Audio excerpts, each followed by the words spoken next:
గొప్ప అద్భుత అవకాశం.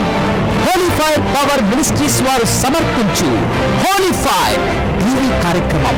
ముఖ్య ప్రసంగికులు రాడికల్ నుండి రక్షింపబడి దేవుని ఆత్మ చేత అభిషేకింపబడి బహు బలంగా వాడబడుచున్న దైవజనులు బ్రదర్ పి జడ్సన్ కుమార్ గారు మరియు బ్రాహ్మణ కుటుంబం నుండి రక్షింపబడి ప్రభువు సేవలో బహు బలంగా వాడబడుతున్న దైవజనురాలు మధుర గాయని సిస్టర్ నిషా జడ్సన్ గారు.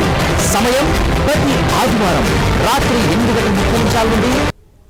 ప్రభు అయిన యేసుక్రీస్తు నామంలో మీ అందరికీ వందనాలు.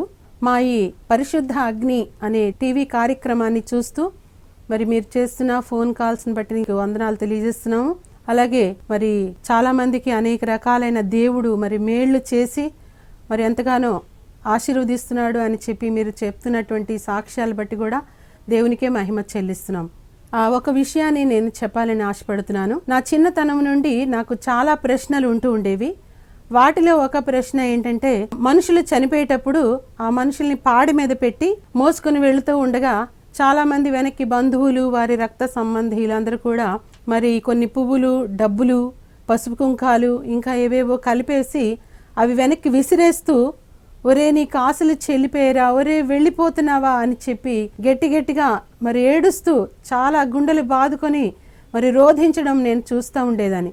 వారు అలా చేస్తూ ఉండగా నేను మా ఇంట్లో వారికి అడిగేదాన్ని, వీరు ఎక్కడికి వెళ్ళిపోతున్నారు, వీరి కాసులు చెల్లిపోయాయి అని చెప్పి ఈ డబ్బులు విసిరేస్తున్నారు ఎందుకు అని నేను అడుగుతూ ఉండేదాన్ని. దానికి మా ఇంట్లో వారు ఏం చెప్పారంటే, నువ్వు నోరు మూసుకొనుండు, నీకెందుకు ఈ పిచ్చి ప్రశ్నలు అని గద్దించి నోరు మూయిస్తూ ఉండేవారు. ఎందుకంటే చాలాసార్లు మరి నేను అడుగుతున్న ఈ ప్రశ్నలకు వారికి సరైన ఆన్సర్ తెలిసేది కాదు. అందుగురించే నేను ఎన్నో రకాలుగా పరిశీలించి మరి ప్రయత్నాలు చేశాను, మరి చనిపోయిన వారు ఎక్కడికి వెళ్తారు అని. చివరిగా నేను యేసు ప్రభువుని నమ్ముకున్న తర్వాత బైబిల్ గ్రంథాన్ని చదివినప్పుడు నాకు బైబిల్ గ్రంథంలో చాలా ప్రశ్నలకు జవాబులు దొరికాయి. అలాగే ఈ ప్రశ్నకు కూడా, మనుషులు చనిపోయిన తర్వాత ఎక్కడికి వెళ్తారో అని ఈ ప్రశ్నకు కూడా నాకు జవాబు దొరికింది. ఎట్లా అంటే, మనుషులు మరి ఈ భూమి మీద పుడుతున్నారో, ఏ జాతిలో పుట్టినా, ఏ మతంలో పుట్టినా, ఎట్లాంటివి మరి క్రియలు చేసినా యేసు ప్రభువు దగ్గరికి వచ్చి వారి పాపాలని ఒప్పుకొని వారి పాపములన్నిటినీ కూడా యేసు ప్రభు రక్తంలో కడుక్కొని పరిశుద్ధపరచబడతారో, ఎవరైతే బాప్తిస్మం తీసుకుంటారో, ఎవరైతే యేసు ప్రభు మార్గంలో నడుచుకుంటారో వారు మాత్రమే చనిపోయిన తర్వాత పరలోకానికి, అంటే యేసు ప్రభువుతో ఉండడానికి, నిత్య జీవం పొందుకొని వెళ్తారు అన్నది నేను గ్రహించాను. అలా కాకుండా ఎవరైతే పాపంలోనే పుట్టి పాపంలోనే పెరుగుతూ పాపంలోనే మరణిస్తారో వారు నరకానికి, అగ్నిగుండానికి వెళ్తారు అన్నది నేను గ్రహించాను. అలాగే మరి దేవుని వాక్యం తెలియజేస్తుంది, ఒక మనిషి ఈ లోకంలో పుట్టేటప్పుడు ఏది కూడా తీసుకుని రాలేదు, చనిపోయేటప్పుడు ఏది కూడా తీసుకుని పోడు అని దేవుని వాక్యం తెలియజేస్తుంది. మరి 49వ కీర్తనలో ఒక వాక్యం రాసింది ఏంటంటే, for he will take nothing with him when he dice, his Splendor will not descend with him. అంటే ఒక మనిషి మరి ఏది కూడా తీసుకొని వెళ్ళలేడు చనిపోయేటప్పుడు. వాని ఘనత కూడా, ఎంత పేరు ప్రతిష్టలు సంపాదించినా, ఎన్ని భూములు ఆస్తులు ఉన్నా, ఇళ్ల స్థలాలు ఉన్నా, బ్యాంక్ బ్యాలెన్స్ ఉన్నా, బంధుమిత్రులు ఉన్నా, ఎన్ని ఉన్నా కూడా వారి వెనుక ఏది కూడా దిగదు అని దేవుని వాక్యం తెలియజేస్తుందండి. అందుకే ప్రసంగి గ్రంథంలో ప్రసంగి అంటున్నాడు, ఈ సూర్యుని క్రింద జరిగేదంతా వ్యర్థము, ఒకడు గాలికి ప్రయాసపడినట్టే అని చెప్పి మరి దేవుని వాక్యం తెలియజేస్తుందండి. కాబట్టి మనం ఈ జీవితం మరి ఎందుకు జీవించాలంటే రక్షించబడ్డానికే జీవించాలి. ఎవరు కూడా రక్షణ పొందకుండా మరణిస్తే వారు నరకాగ్నికి వెళ్ళి అక్కడ యుగయుగాలు కాలుతూ ఉండాలని, మరి భయంకరమైనటువంటి శ్రమలు ఉంటాయని దేవుని వాక్యం తెలియజేస్తుంది. కాబట్టి మరి ఈ పాట మీరు చూస్తూ ఉన్నప్పుడు, వింటూ ఉన్నప్పుడు మీ హృదయాలు ప్రభు వైపు త్రిప్పాలని మనవి చేస్తూ ఉన్నాను. ఆ తర్వాత మరి దేవుని యొక్క దాసులు చెప్పేటటువంటి వాక్యాన్ని కూడా జాగ్రత్తగా వినండి. మారు మనసు, రక్షణ, పాపక్షమాపణ, విడుదల, స్వస్థత, ఉజ్జీవము, ఆత్మాభిషేకము, అద్భుతములు, ఆశ్చర్య కార్యాలు పొందుకోవాలని మనవి చేస్తూ ఈ మాటలు ముగిస్తున్నాను. దేవుడు మిమ్మల్ని దీవించునుగాక. ఆమేన్.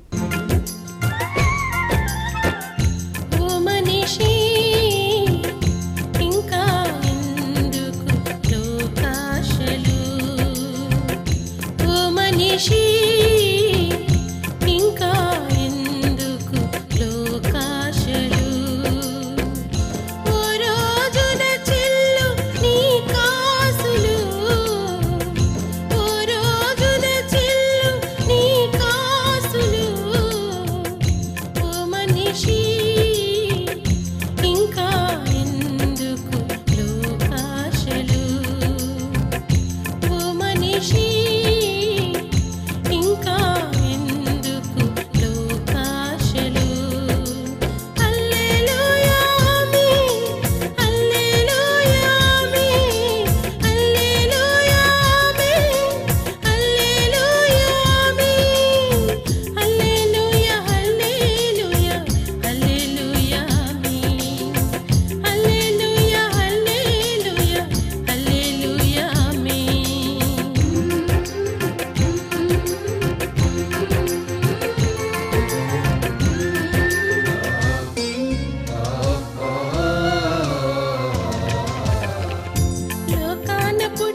తీసుకుపోడు అంతా గతించిపోవును నశించిపోవును అంతా గతించిపోవును నశించిపోవును సూర్యుని క్రింద జరిగేదంతా వ్యర్థమే వ్యర్థమే సూర్యుని క్రింద జరిగేదంతా వ్యర్థమే వ్యర్థమే సూర్యుని క్రింద జరిగేదంతా వ్యర్థమే వ్యర్థమే సూర్యుని క్రింద జరిగేదంతా వ్యర్థమే వ్యర్థమే ఇందాక యేసుని నీవు ఎరుగక తిరుగుచుందువు ఇందాక సిలువ ప్రేమను గ్రహించకుందువు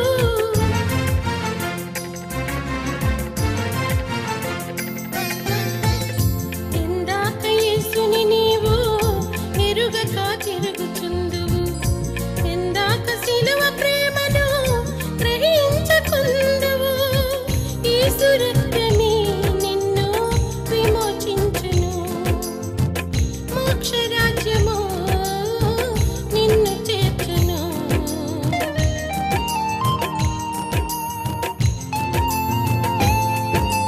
సూర్యుని క్రింద జరిగేదంతా వ్యర్థమే వ్యర్థమే సూర్యుని క్రింద జరిగేదంతా వ్యర్థమే వ్యర్థమే. దేవుని పరిశుద్ధ నామానికి మహిమ కలుగును గాక. ప్రియులారా, మీ అందరికీ ప్రభు అయిన యేసుక్రీస్తు నామంలో శుభాభివందనాలు తెలియజేస్తూ ఉన్నాను. మీరు రెగ్యులర్గా మా కార్యక్రమాన్ని చూస్తూ మీరు చేస్తున్నటువంటి ఫోన్స్ కాల్స్ని బట్టి మీరు ఇస్తున్నటువంటి రెస్పాన్స్ని బట్టి దేవునికి నేను మహిమ చెల్లిస్తూ ఉన్నాను. ప్రియులారా, ఈ సమయంలో దేవుని యొక్క వాక్యాన్ని విందాం. హోషేయ గ్రంథము 7వ అధ్యాయము 8-9 వచనాలు చదువుకుందాం. ఎఫ్రాయిము అన్యజనులతో కలిసిపోయెను. ఎఫ్రాయిము ఎవరును త్రిప్పివేయని అప్పము వంటి వాడాయను. అన్యజనులు అతని బలమును మృంగివేసినను అది అతనికి తెలియకపోయెను. తన తల మీద నెరసిన వెంట్రుకలు కనబడుచున్నను అది అతనికి తెలియదు. చాలు. దేవునికి స్తోత్రం కలుగును గాక. నా ప్రియమైన దేవుని బిడ్డ, ఈ యొక్క వాక్య సందేశం వింటున్నటువంటి నీవు హోషేయ గ్రంథం 7వ అధ్యాయము 8-9 వచనాల్ని నువ్వు చాలా జాగ్రత్తగా విని నువ్వు దీవించబడాలని దేవుని నామములో మీకు నేను మనవి చేస్తూ ఉన్నాను. దేవుని కొరకు పరిశుద్ధత కాపాడుకొని అత్యధికంగా దీవించబడినటువంటి యోసేపు యొక్క 2వ కుమారుడు ఎఫ్రాయిము. పరిశుద్ధతను కాపాడుకున్నటువంటి దేవుని ద్వారా అత్యధికంగా ఆశీర్వదించబడినటువంటి యోసేపు యొక్క 2వ కుమారుడు ఎఫ్రాయిము అనే విషయాన్ని మీ ముందు నేను ఉంచడానికి నేను ఇష్టపడతా ఉన్నాను. యోసేపు భక్తిపరుడు, యోసేపు ప్రార్థనపరుడు, యోసేపు దేవుని భయము కలిగినటువంటి వాడు, యోసేపు పరిశుద్ధతను కాపాడుకున్నటువంటి వాడు. కనుక ప్రియులారా, యోసేపు తన కుమారుణ్ణి కూడా తను వాక్యము, ప్రార్థన, మరి దేవుని యొక్క సన్నిధిలో అనేక విషయములు నేర్పించి ఉండవచ్చును. కానీ విషాదకరమైనటువంటి విషయం ఏంటంటే, పరిశుద్ధులైనటువంటి యోసేపు యొక్క కుమారుడు అన్యులతో కలిసిపోయెను అనేటటువంటి విచారకరమైనటువంటి మాట రాయబడి ఉన్నది. అవును, ఈ చివరి దినాల్లో ప్రియులారా, సాతానుడు భయంకరంగా నా కుటుంబాలను నాశనం చేస్తూ ఉన్నాడు, పతనం చేస్తూ ఉన్నాడు. ఎస్పెషల్లీ యవన బిడ్డల్ని ఆయన రకరకాలైనటువంటి తలంపులు ఇచ్చి పతనం చేస్తున్నటువంటి దుర్దినములో, అపాయకరమైన దినములో మనం ఉన్నామనే సత్యాన్ని నేను జ్ఞాపకం చేస్తూ ఉన్నాను. విలాప వాక్యం 2వ అధ్యాయము 18వ వచనంలో ప్రియులారా, దేవుని యొక్క వాక్యం రాయబడింది, నీవు రేయి మొదటి జామున లేచి ప్రార్థన చేయాలి అని దేవుని యొక్క వాక్యం రాయబడింది. అవును, క్రైస్తవుడుగా పిలువబడుతున్నటువంటి నీవు నేను మన ప్రియులారా, మన బిడ్డల కొరకు రేయి మొదటి జామున లేచి మన బిడ్డల కొరకు మనం ప్రార్థించి మన బిడ్డల్ని మనం కాపాడుకోవాల్సినటువంటి అవసరత ఉన్నది అనే సత్యాన్ని నేను జ్ఞాపకం చేస్తూ ఉన్నాను. ప్రార్థనే మన బిడ్డలను కాపాడుకుంటుంది, ప్రార్థనే మన బిడ్డలని కాపాడును అనే సత్యాన్ని దేవుని సేవకునిగా నేను మీకు మనవి చేస్తూ ఉన్నాను. ఏ కుటుంబంలో అయితే ప్రార్థన ఉన్నదో ఆ కుటుంబంలో ఉన్నటువంటి బిడ్డలు వర్ధిల్లుతారు. ఏ కుటుంబంలో అయితే ప్రార్థన, ఏ కుటుంబంలో అయితే వాక్య ధ్యానం ఉంటుందో ప్రియులారా, ఆ కుటుంబంలో దేవుని యొక్క ఆశీర్వాదము సమృద్ధిగా ఉంటుంది అనే సత్యాన్ని నేను జ్ఞాపకం చేస్తూ ఉన్నాను. ఈ వాక్యాన్ని చెప్పడానికి నేను చాలా బాధపడుతూ ఉన్నాను. ఎఫ్రాయిము యోసేపు యొక్క కుమారుడు. యోసేపు పరిశుద్ధతను కాపాడుకొని ప్రభు కొరకు ప్రకాశించి ప్రభు కొరకు దీవించబడినటువంటి గొప్ప భక్తుడు. అతని కుమారుడైనటువంటి ఎఫ్రాయిము అన్యులతో కలిసిపోయేను అని రాయబడింది. అన్యులతో కలిసిపోయాడు. అన్యులు ఎట్లా ఉంటారు? ఒకసారి దేవునికి వాక్యం చూద్దాం. ఎఫెస్సులకు రాసిన పత్రిక 4వ అధ్యాయము 17వ వచనాన్ని ఒకసారి చదువుకుందాం. కాబట్టి అన్యజనులు నడుచుకొనున్నట్లు మీరు ఇక మీదట నడుచుకొనవలెదని ప్రభువునందు సాక్ష్యమిచ్చుచున్నాను. వారైతే అన్యజనులు నడుచుకున్న రీతిగా క్రైస్తవుని కుమారుడు లేక క్రైస్తవుడు నడుచుకొనకూడదు అని దేవునికి వాక్యం సెలవిస్తా ఉన్నది. వారైతే అంధకారమైన మనస్సు గలవారై తమ హృదయము కాఠిన్యము వలన తమలోనున్న అజ్ఞానము చేత దేవుని వలన కలుగు జీవములో నుండి వేరుపరచబడిన వారు తమ మనస్సులను దేవుని నుండి కలుగు జీవము నుండి పుల్లరా అన్యులు వేరుపరచబడ్డారు అని దేవునికి వాక్యం రాయబడింది. చాలా జాగ్రత్తగా ఈ సత్యాన్ని నువ్వు గ్రహించాలని నేను మనం చేస్తూ ఉన్నాను. కారణం ఏంటంటే పుల్లరా వారు అంధకార సంబంధమైన మనసు గలవారు అని రాయబడింది. చీకటి బ్రతుకులు, చీకటి మనస్సు, చీకటి తలంపులు కలిగినటువంటి వారు అన్యులు అనే సత్యము దేవునికి వాక్యం రాయబడింది. దేవుని యొక్క జీవము నుండి వారు వేరుపారారు అని ఎంత భయంకరమైనటువంటి మాట రాయబడింది. దేవుడు లేకపోతే మానవుడికి గతి లేదు, యేసుక్రీస్తు లేకపోతే మానవుడికి దిక్కు లేదు అనే సత్యాన్ని నేను జ్ఞాపకం చేస్తూ ఉన్నాను. అన్యులతో కలిశాడు కాబట్టి పుల్లరా అన్యుడి కంటే అధ్వానంగా మారిపోయాడు. ఒక్క మాటలో చెప్పాలంటే పరిశుద్ధుడు, నీతిమంతుడు, భక్తిపరుడైనటువంటి యోసేపు కుమారుడు కాబట్టి పుల్లరా ఈయన కూడా భక్తిగా పరిశుద్ధత కలిగి యథార్థత కలిగి దేవుని యొక్క సన్నిధిలో నడవలసినటువంటి వాడు. ఈ దినములో కూడా మనం చూస్తుంటున్నాం పుల్లరా అనేక మంది భక్తి పరులైనటువంటి మరి తల్లిదండ్రులకి పుట్టినటువంటి పిల్లలు రకరకాలైనటువంటి వేషం వేసుకొని రకరకాలైనటువంటి పరిస్థితుల్లో తిరుగుతూ ఉండటం అనేది మనం చూస్తూ ఉంటుంటాం. వారి జుట్టు వేరు, వారి యొక్క పిల్లరా వేసుకునేటువంటి దుస్తుల విధానము వేరు, వారి యొక్క బ్రతుకు విధానము వేరు. ఈ దినములో ఇంటర్నెట్ అనేది ఒకటి వచ్చి యవన బిడ్డల్ని పతనం చేస్తూ ఉంది, నాశనం చేస్తూ ఉన్నది. సినిమాలు రకరకాలైనటువంటి సినిమాలు వచ్చి పిల్లరా రకరకాలైనటువంటి వేషం వేయటానికి భక్తి పరులైనటువంటి క్రైస్తవ కుటుంబంలో ఉన్నటువంటి బిడ్డలను కూడా నాశనం చేస్తూ ఉన్నది అనే సత్యాన్ని నేను జ్ఞాపకం చేస్తూ ఉన్నాను. అవును, క్రైస్తవుల యొక్క పిల్లలు ఎట్లా ఉండాలా?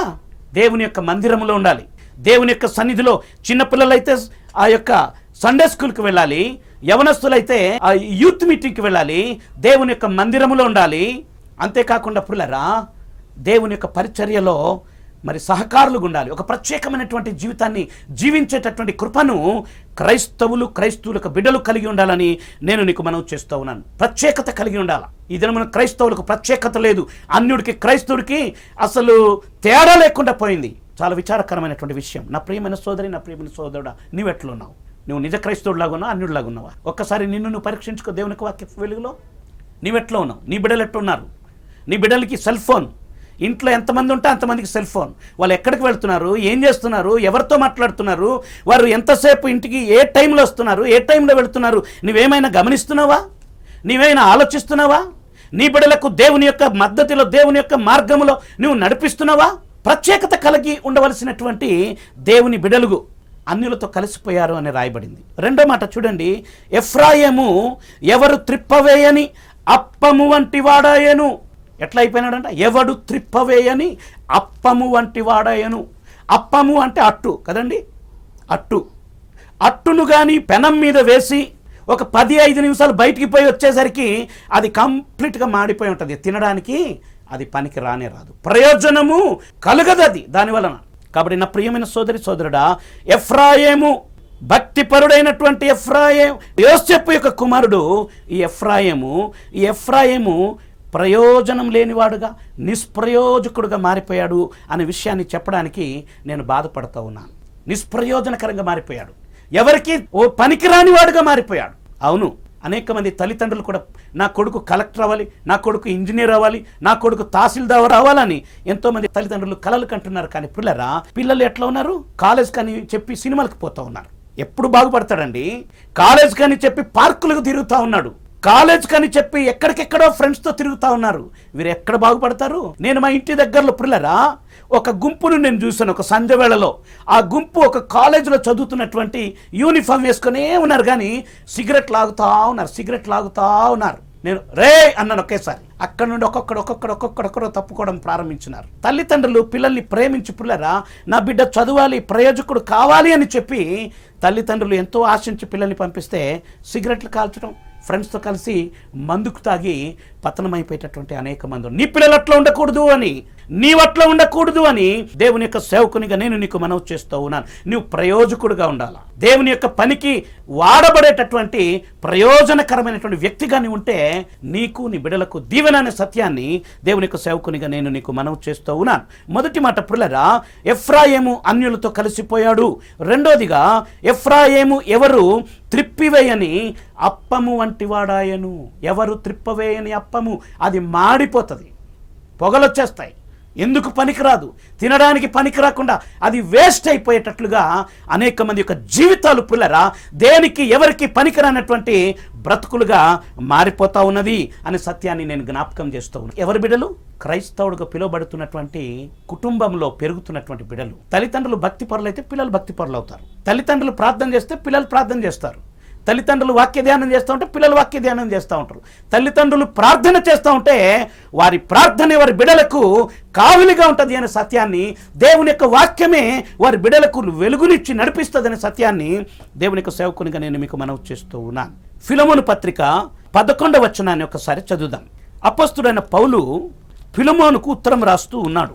ఎవరి చేతిలో ఉత్తరం పంపిస్తున్నాడు అంటే పిల్లరా, అతడు మునుపు ఒనేసిము చేతిలో ఉత్తరం పంపిస్తున్నాడు. ఆ ఉత్తరంలో ఏం రాయబడిందంటే, అతడు మునుపు నీకు నిష్ప్రయోజనకరమైన వాడు కానీ ఇప్పుడు నీకును నాకును ప్రయోజనకరమైన వాడాయను. దేవునికి స్తోత్రం కలుగును గాక. ఒనేసిము పిల్లరా ఫిలమోను ఇంటిలో పనివాడుగా చేరాడు. దొంగతనం చేసినాడో మరి ఏది పట్టుకొని పారిపోయాడో తెలియదు, కానీ ఇంటి నుండి పారిపోయాడు. ఆ దినము నుండి ఫిలమోను ఒనేసిమును గుర్చి వెతుకుతూ పిల్లరా తన మీద ఎంతగా కోపగించి ఉన్నాడో తెలియదు, కానీ ఈయన తీర పిల్లరా రోమ పట్టణానికి పారిపోయాడు. వాడ ఎక్కి రోమ పట్టణానికి పారిపోయి ఈ యొక్క ఒనేసిము ఏమనుకున్నాడంటే, ఇక నన్ను ఎవ్వడు పట్టుకోలేడు, నేను ఇక రేవు దాటేసిన, ఇక నాకు ఏమి భయము లేదు అని సంతోషంతో వీధంట తిరుగుతున్నటువంటి ఆ రోజుల్లో పిల్లరా అపొస్తలుడైన పౌలు రోమ ప్రభుత్వం యొక్క అండర్లో జైల్లో పెట్టబడి ఉన్నారు. ఆ దినాల్లో రోమియుల యొక్క జైలు ఎట్లా ఉండేదంటే అద్దె గృహంలో పిల్లరా సైనికులు సంఖ్యలతో బంధించి అద్దె గృహంలో ఉంచుతూ ఉండేవారు. అయితే పౌలు యొక్క మంచితనమును బట్టి, పౌలు యొక్క క్రమశిక్షణను బట్టి, పౌలు యొక్క పరిశుద్ధతను బట్టి ఆ సైనికులు పౌలుకి కొంత స్వతంత్రత ఇచ్చారు.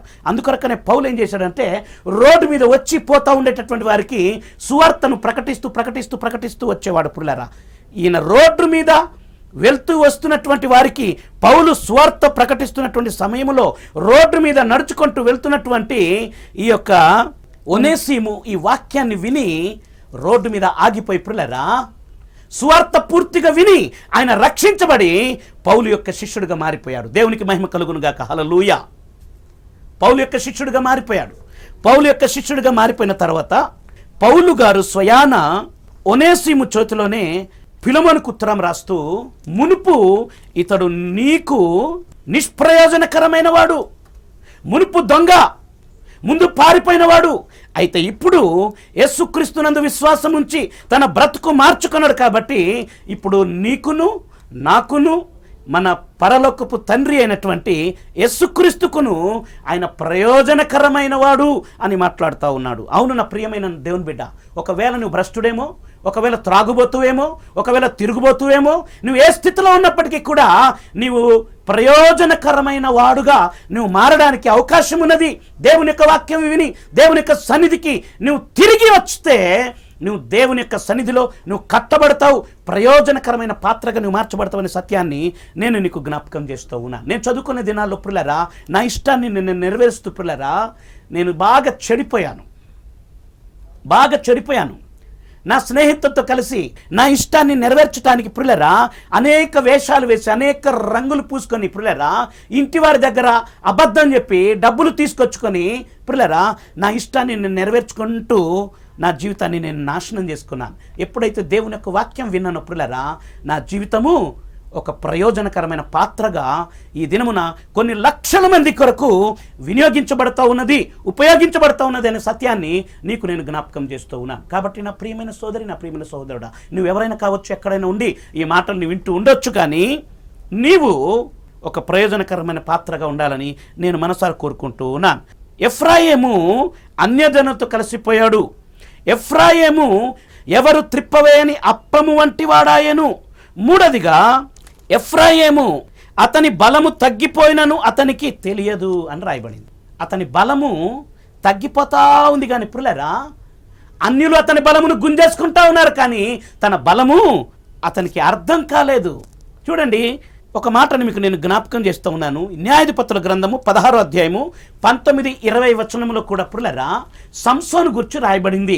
సంసోను సింహబలుడు, సంసోను నాజీరు చేయబడినవాడు, సంసోను గొప్ప అభిషేకం చేత ఉన్నటువంటి వాడు.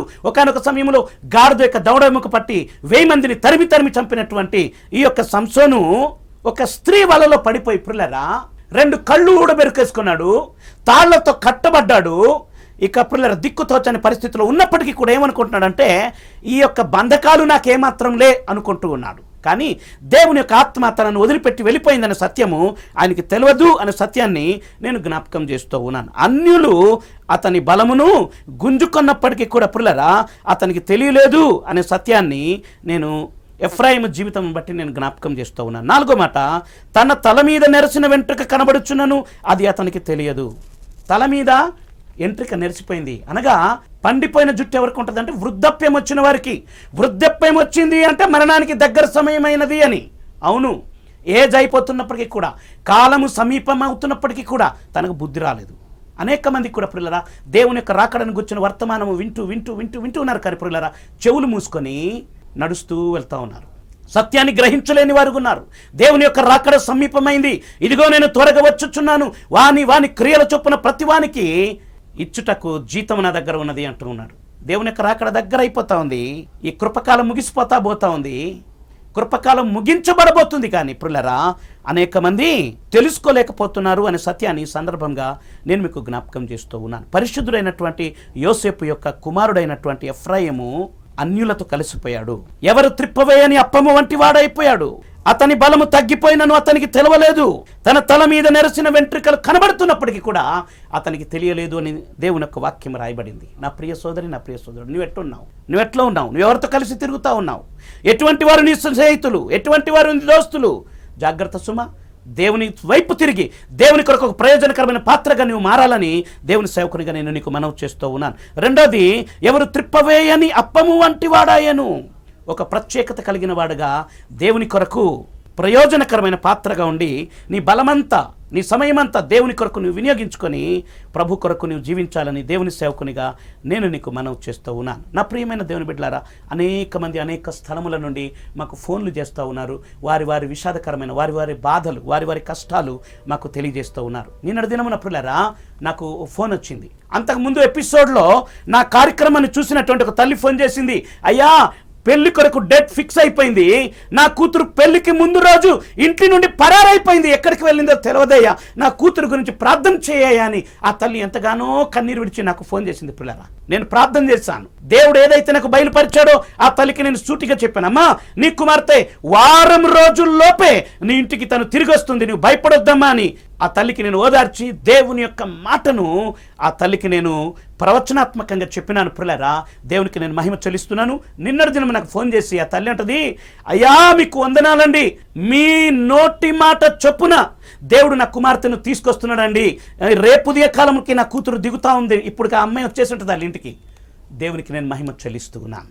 క్రైస్తవ కుటుంబంలో పుట్టినటువంటి పిల్లలు, ఆ పిల్ల బైబిల్ ట్రైనింగ్ కూడా 1 year చదివిందంట. ఆ పిల్ల ఎంత భయంకరమండి. అన్యులతో కలిసిపోయినట్టుగా అన్యులు ఏ రీతిగా అయితే చేస్తారో క్రైస్తవుల పిల్లలు కూడా ఆ రీతిగా చేస్తే ప్రయోజనం ఏముంది? ప్రార్థన చేసుకుందాం. పరిశుద్ధులైన తండ్రి, ప్రేమ కలిగిన దేవా, నీ పాదములకు వందనాలు స్తోత్రాలు చెల్లిస్తూ ఉన్నాను.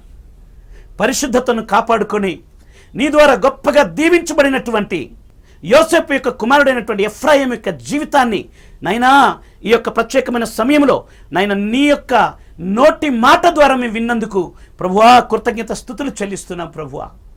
ఇదిగో మా బిడ్డలు ఎక్కడెక్కడ ఎవరెవరు ఏ స్థితిలో ఉన్నారో నువ్వు చూచుచున్న దేవుడవు ప్రభువా, నీకు స్తోత్రాలు. బిడ్డల యొక్క జీవితాన్ని కట్టమని ప్రార్థన చేస్తూ ఉన్నాను. బిడ్డలను ప్రయోజనకరమైన పాత్రలుగా చేయమని ప్రార్థన చేస్తూ ఉన్నాను. ఒక ప్రత్యేకత కలిగినటువంటి క్రైస్తవ బిడ్డలుగా నా తండ్రి నీ సన్నిధిలో నమ్మకంగా సాగటానికి నీ కృపను గ్రహించమని ప్రార్థన చేస్తూ ఉన్నాను.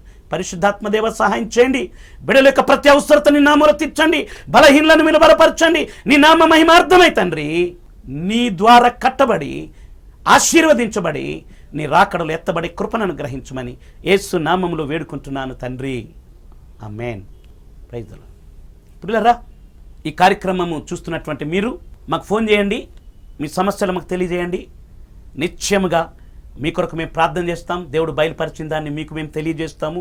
మీ సమస్య ఏదైనప్పటికీ కూడా, అది రోగం కావచ్చు, మరణకరమైన సమస్య కావచ్చు, ఏది కావచ్చు, మాకు మీరు తెలియజేయండి. మీ కొరకు మేము సిన్సియర్గా ప్రార్థన చేస్తామని మీకు నేను తెలియజేయటానికి ఇష్టపడతా ఉన్నాను. దేవుడు మిమ్మల్ని దీవించును గాక. Praise the lord.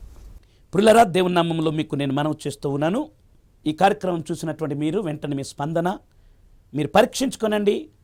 దేవుని పక్షంగా నిలబడి మీరు సాక్షిగా నిలబడాలని మీకు నేను మనవి చేస్తూ ఉన్నాను. మరి ముఖ్యంగా చాలా భారభరితమైనటువంటి ఈ యొక్క పరిచర్య కొరకు మీరు ప్రార్థన చేయాలని దేవుని సేవకునిగా నేను మీకు మనవి చేస్తూ ఉన్నాను. గత 20 సంవత్సరాలుగా ప్రభు కొరకు ప్రియులారా దేవుని మీద ఆనుకొని ప్రభు కొరకు నమ్మకంగా నిలబడి దేవుని యొక్క పరిచర్యలో ఈ దేశంలో అనేక ప్రాంతానికి వెళ్ళి దేవుని కొరకు వాడబడడానికి దేవుడు ఇచ్చినటువంటి కృపను బట్టి దేవునికి మహిమ చెల్లిస్తున్నాను. ప్రియులారా, మరి ఇప్పటి వరకు ఈ కార్యక్రమాన్ని చూశారు. ఈ కార్యక్రమం మీకు దీవెనకరంగా ఉంటే ఒక్క ప్రోగ్రాంకి మీరు స్పాన్సర్ చేసి కొన్ని లక్షల మందికి సువార్త ప్రకటించేటటువంటి ఈ పనిలో మీ చేయూతనిచ్చి మీరు దీవించబడాలని మీకు నేను మనవి చేస్తూ ఉన్నాను. దేవుడు మిమ్మల్ని దీవించును గాక. ఆమేన్.